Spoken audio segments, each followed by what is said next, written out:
The 2011 Texas drought is setting records at an alarming rate, costing farmers and ranchers billions. All of our input costs have just gone through the roof on everything that agricultural people do, whether it be farmers or ranchers or hay haulers. Everybody is in a real problem now. In mid-August, TFB leaders, along with representatives from other agriculture organizations, met with U.S. Senator John Cornyn in Lampasas to brief him on the Texas drought conditions.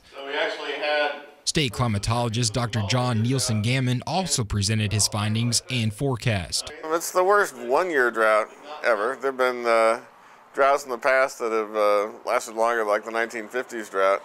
But in terms of the records we're setting, we have just had the driest 10 months on record. We've just had the warmest month on record as well, so it's pretty intense right now. Agriculture losses have reached an all-time high of $5.2 billion and counting. Texas livestock herds are rapidly disappearing. Cattle numbers are lower now than at any point since the 1950s. Economists anticipate a 600,000 head reduction in the beef cow inventory for 2011. The result would be the largest annual reduction since the inventory monitoring started in 1920. Dryland crop production is non-existent this year. Even some irrigators have given up the futility of putting enough water on the parched crops to make much difference. Of course, there is also the escalating cost of irrigation. Texas farmers and ranchers have once again learned the harsh lesson that it matters little how high crop prices go if there is nothing to sell. Much of the income in Texas row crop agriculture this year will likely come from the farm safety net, so many seem eager to dismantle. We want to make sure that these safety net programs for farmers and ranchers don't go away as a result of the budget cuts that we know are coming.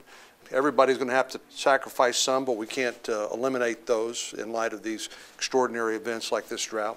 During the briefing, Diersky stressed to Senator Cornyn that he and other federal and state officials recognize the plight of Texas farmers and ranchers and expedite any assistance that can be made available.